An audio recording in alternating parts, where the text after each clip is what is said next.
is Jarrod Horak, and in this video I'm going to analyze the Breeders' Cup Classic at Del Mar on Saturday, November 1st. And it goes as the 9th race, the Grade 1, $7 million Breeders' Cup Classic for 3-year-olds and up, 1.25 miles on the main track. The scheduled post time is 6:25 p.m. Eastern Time.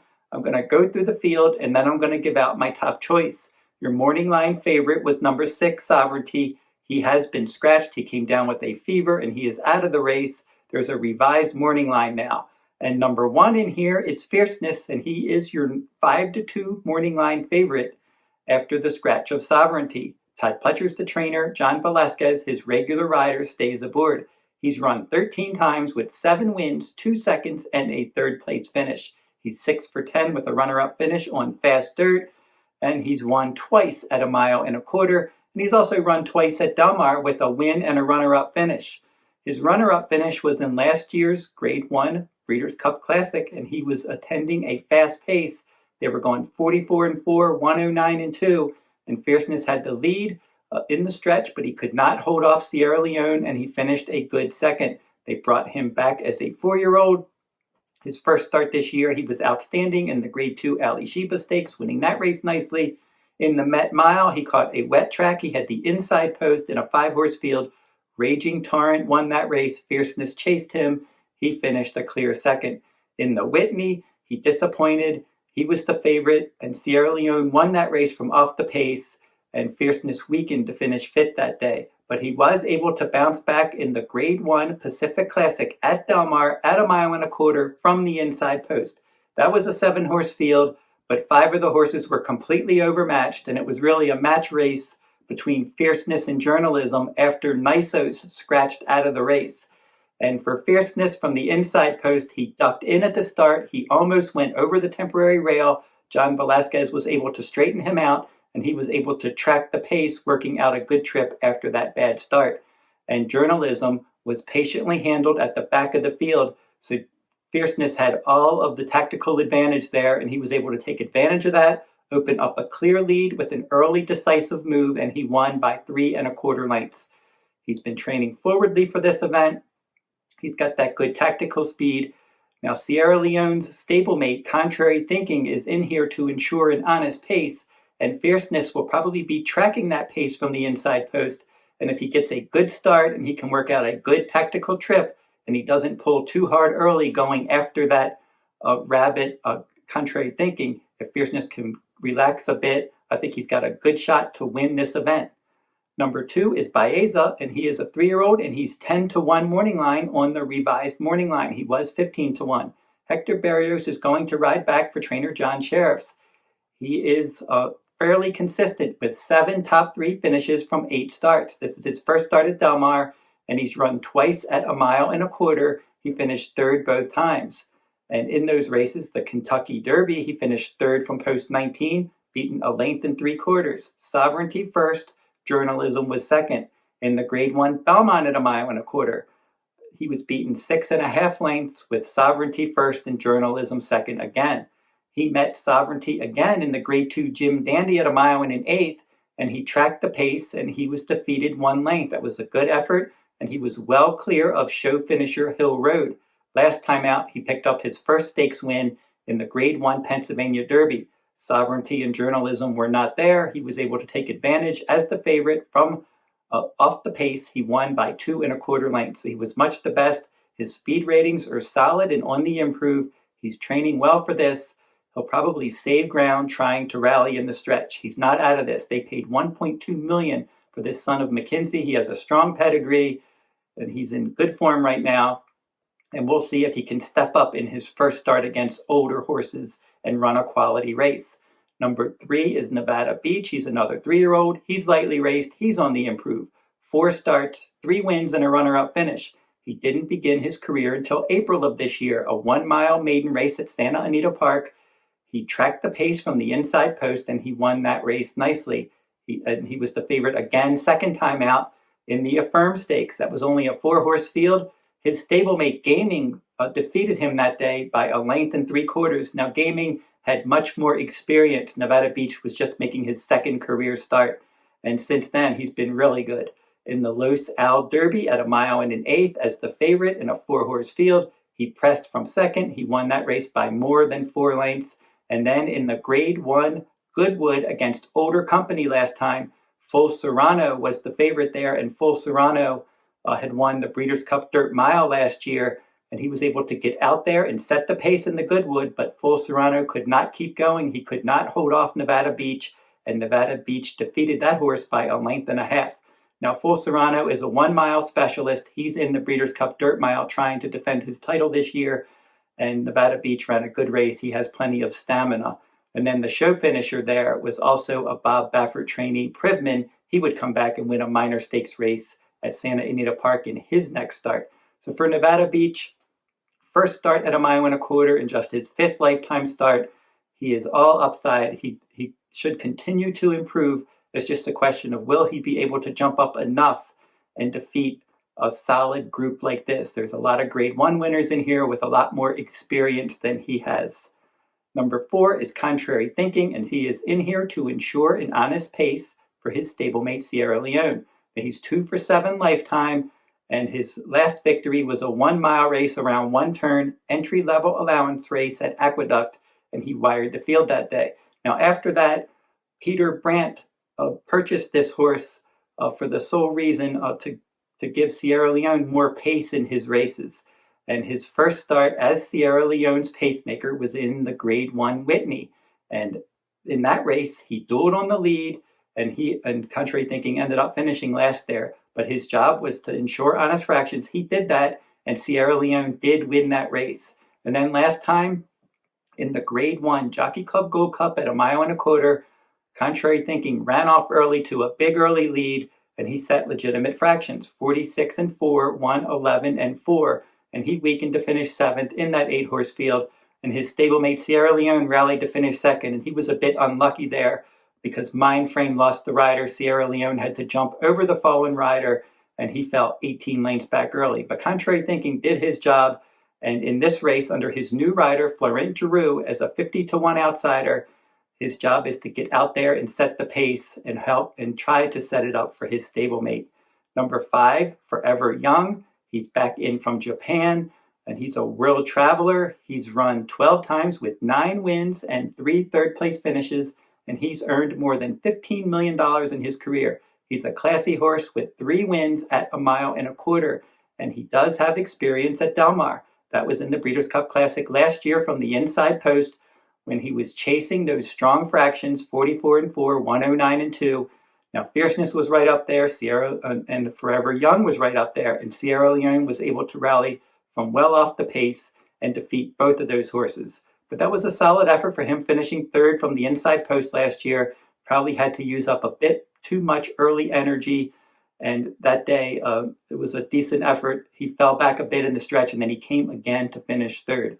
And after that, he won a Grade 1 in Japan at a mile and a quarter, and then his races this year. The Grade 1 Saudi Cup, mile and an eighth around one turn. He won that event. That was a fast race and a good effort. And then in the Dubai World Cup, he was 3rd. Now, probably after that Saudi Cup, probably took something out of him. And then he just could only finish 3rd in the Dubai World Cup. He was expected to win that event.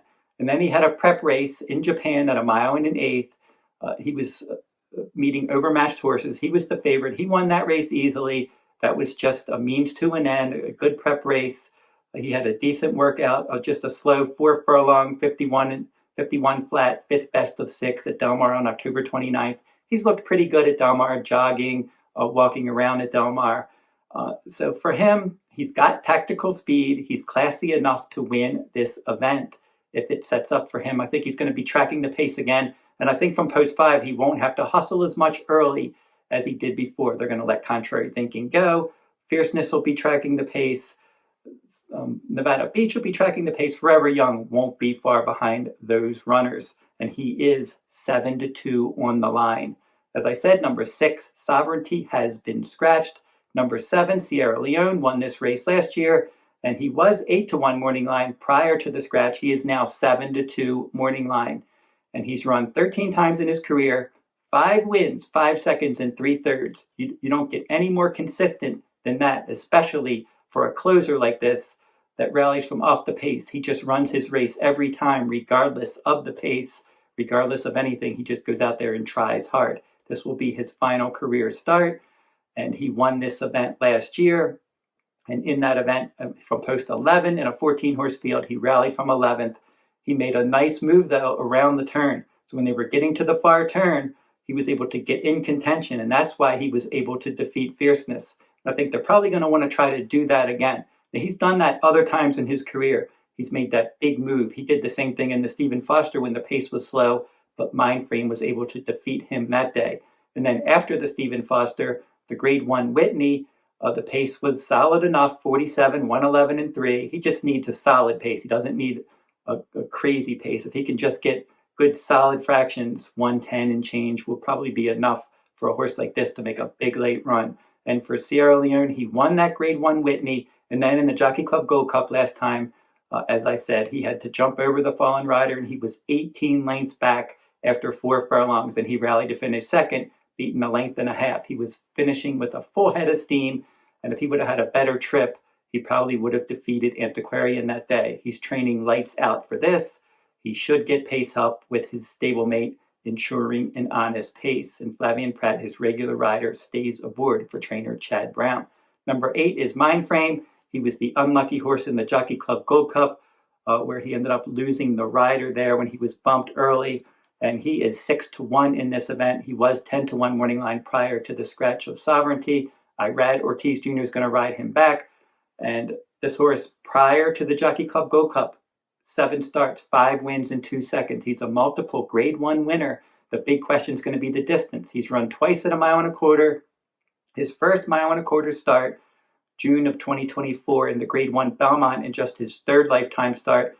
He was right up on the pace. He had the lead, but then Dornoch was able to come back on him and win that race. Sierra Leone was a length back in 3rd. And for Mindframe, he's won some good races this year. The Gulfstream Park Mile, a 1-turn mile, he won that event. 7 furlong Grade 1 Churchill Downs in the slop, he won that event from off the pace. Highly regarded Nisos was 3rd. Nisos is the favorite in the dirt mile this year. And then in the Grade 1 Stephen Foster, he had the race shape in his favor. It was a slower, below par pace. He was able to track, open up a 2-length lead, and hold off Sierra Leone and win by a length. And then last time in the Jockey Club Gold Cup, he lost the rider. So the big question is going to be the distance. He has the talent to win a race like this. He has the class. If he can run as good as he did in shorter distances at a 1.25 miles, he is one to fear in here. Number 9, Journalism, a 3-year-old taking on older, and he was 10-1 morning line. Now that's half of that. He's 5-1. And Jose Ortiz is his new rider. Humberto Rispoli was his regular rider, but they decided to switch riders when he fell too far behind in the Pacific Classic last time out. And then Rispoli also gave him a trouble trip in the Preakness. So I think it was maybe a combination of having that trouble in the Preakness, but he was able to overcome it. And then the Pacific Classic where he was too far back. Michael McCarthy, his trainer, has always said that he has more tactical speed, and he has shown more tactical speed earlier in his career. So he's one that could be closer to the pace in this event. 10 starts, 6 wins, 3 seconds, and a 3rd place finish. He's run twice at Del Mar with a win and a second, and he's finished in the money, finishing second in all 3 starts at a 1.25 miles in the Kentucky Derby, the Belmont Stakes, and the Pacific Classic. And then the Preakness, a little bit shorter than a 1.25 miles, a 1 3/16. He won that race. He's consistent. He's versatile. He's training well. A 3-year-old taking on older. He took on older in Fierceness last time out. He was no match, but I think they want him to be closer to the pace. He was well clear of the rest of the field that day. He just couldn't catch Fierceness. So I think if Fierceness is a little closer to the pace, Journalism's probably going to be not nearly as far back in this event. Wouldn't be shocked if he won this event. Number 10, Antiquarian, another one that has the ability to win this event. 9 starts, 4 wins, and 3 runner-up finishes. And he's 1 for 4 at a 1.25 miles. He won that Jockey Club Gold Cup. Now, granted, he did have things go his way that day, with Mindframe losing the rider, Sierra Leone falling far behind early. And he also, on top of that, had the outside post in an 8-horse field. So when all of that stuff was going on early in the race, he was out in post 8, away from all of that trouble, and he was able to stay out in the clear, get the jump on Sierra Leone, and win that event. So from post 10, look for him to be tracking outside. Now, John Velasquez, his regular rider, he's riding Fierceness. So Luis Saez is going to be his rider. He's not the most likely winner in this event, but he is a grade 1 winner at 1.25 miles, and I wouldn't be shocked if he ran a quality race. Now, other than contrary thinking, every horse has a shot in this race. Fierceness, Baeza, you have Nevada Beach, Forever Young, Sovereignty is out, and then you have Sierra Leone, Mindframe, Journalism, Antiquarian. Any of those horses are capable of winning this race depending on how the race flow is, what kind of trips they get. Some are a little likely, more likely than others to win, but none of them are really throwouts in this event. And for the Classic this year, I'm going to go with Sierra Leone. He's just so consistent. He won this event last year as my top choice at 6-1. He won't quite be 6-1 with Sovereignty out of there now. One of the reasons that I'm going to pick him is because, as I said, contrary thinking is going to set the pace. But the interesting thing is you have Fierceness with tactical speed. You have Nevada Beach with that kind of running style, Forever Young. You also have Mindframe, and then Journalism, and even Antiquarian. All of those horses are capable of showing tactical speed. So it'll be interesting to see which of the trackers, after contrary thinking gets tired, makes the first move.